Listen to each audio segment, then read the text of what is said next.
दोस्तों, आप सभी के लिए इकरा साइकोलॉजी एजुकेशनल चैनल एक महत्वपूर्ण टॉपिक को लाया, जो कि आज हम लोग पढ़ेंगे चाइल्डहुड डिसऑर्डर, जिसे बाल्यकालीन विकार कहा जाता है। इसमें विवृद्धि तथा परिवर्तनों की वह प्रक्रिया जिसके माध्यम से व्यक्ति जन्म से लेकर मृत्यु तक आगे बढ़ता है, विकास कहलाती है। व्यक्ति के जीवन चक्र के कई अवस्थाओं में बांटा गया है, जो कि बाल्यावस्था, किशोरावस्था, प्रौढ़ावस्था और वृद्धावस्था। ये सब जो अवस्था है व्यक्ति के जीवन चक्र की अवस्था है। इसमें से प्रत्येक अवस्था की अपनी विशिष्ट समायोजनात्मक समस्याएं एवं विकार होती है। फिर भी बाल्य अवस्था में अधिक महत्वपूर्ण होता है, जो कि बाल्यकालीन विकार अधिक देखने को मिलता है। इसमें यदि किसी प्रारंभिक अवस्था में ही पहचान कर उनका उपचार न कर दिया जाए तो वे बाद के जीवन में अनेकों गंभीर समस्याएं उत्पन्न होती है। उसे क्या कहते हैं? तो चाइल्डहुड डिसऑर्डर, जिसे बाल्यकालीन विकार कहा जाता है। बाल्यकालीन विकारों को संक्रमणकालीन विकार भी कहा जाता है। बाल अवस्था विकार के अस्थायी विकार होते हैं। एग्जाम्पल ले लेते हैं, नाखून काटना, बिस्तर पर मूत्र त्याग करना, अंगूठा चूसना। ये सभी विकार आदत विकार, जिसे हैबिट डिसऑर्डर कहते हैं। आखिरकार आदत विकारों के अंतर्गत किसी तत्कालीन परिस्थिति या आंतरिक संवेगात्मक द्वंद्व के प्रति बालक की क्षणिक लक्षणात्मक क्रियाएं आती है। इसमें कुछ सरल क्रियाओं की आवृत्ति बार बार होती है। आदत संबंधी विकार में प्रमुख जो कि आदत विकार के अंतर्गत आती है। चलिए देखते हैं। इसमें पहला पॉइंट है टिक्स। इसमें टिक्स दीर्घकालीन तथा समय पर होने वाली मांसपेशियों का खिंचाव अथवा झटका, जो प्रायः एक स्थानीयकृत मांसपेशियां समूह तक सीमित होता है। जैसे टिक्स के उदाहरण ले लेते हैं, कंधे उचकाना, आंखें झपकना, मुस्कुराते समय आंखें बंद करना, तन झुकमाना, होठ बिचकाना, तेज सांस छोड़ना। ये सब टिक्स के अंदर आता है। अब आता है नेक्स्ट पॉइंट, जो कि है नाखून काटना।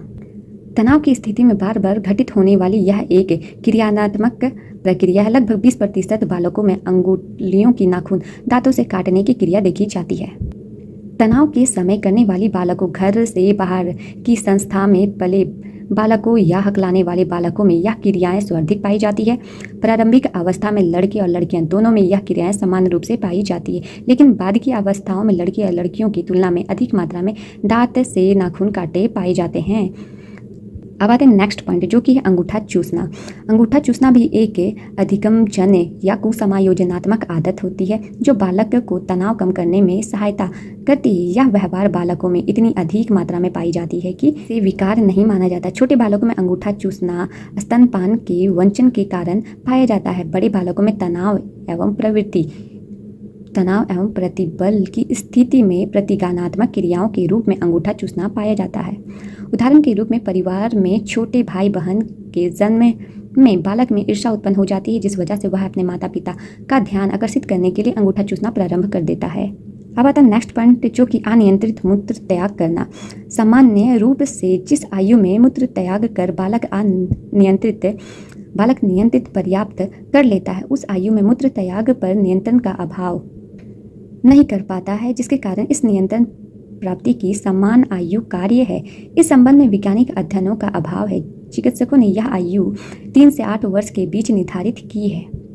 अनियंत्रित मूत्र त्याग जो होता है, बच्चों में स्वप्न के दौरान भी वह शौचालय में मूत्र त्याग कर रहा है, और जब उसकी आँख खुलती तो वह पता चलता है कि बिस्तर गीला कर दिया। उसे ये अनियंत्रित मूत्र त्याग कहते हैं। अब आते हैं नेक्स्ट और अंतिम पॉइंट, जो कि है निद्रा विकार, जिसे स्लीप डिसऑर्डर कहते हैं। बालकों की निद्रा विकार प्रौढ़ की ही भांति होती है, जैसे बेचैनी, नींद भंग, स्वप्न, निद्र गमन, रात्रि में भयभीत होना प्रायः बालकों में पाया जाता है, जो प्रौढ़ में नहीं पाया जाता है। रात्रि भय जो होता है भयंकर सपनों से भिन्न है, क्योंकि यह प्रायः रात के प्रारंभिक भाग में घटित होते हैं, और इसमें कई तीव्र शारीरिक परिवर्तन भी पाए जाते हैं, जैसे हृदय गति में तेज होना, सांस तेज चलना, अत्यधिक बोलना और खींचना भी रात्रि भय में पाया जाता है। इसे निद्र गमन के साथ घटित होती है। उसे क्या कहते हैं? तो निद्रा विकार कहते हैं। इसी प्रकार से जो चाइल्डहुड डिसऑर्डर के अंतर्गत 4 अवस्थाओं को बताया गया है, जो कि बाल्यावस्था, किशोरावस्था, प्रौढ़ावस्था, वृद्धावस्था है। फिर उसके बाद हम लोग हैबिट डिसऑर्डर के बारे में जाने। उसमें टिक्स से नाखून काटना, अंगूठा चूसना, अनियंत्रित मूत्र त्याग, निद्रा विकार को देखें। इसी प्रकार से मिलती हूँ नेक्स्ट वीडियो पे। Bye bye.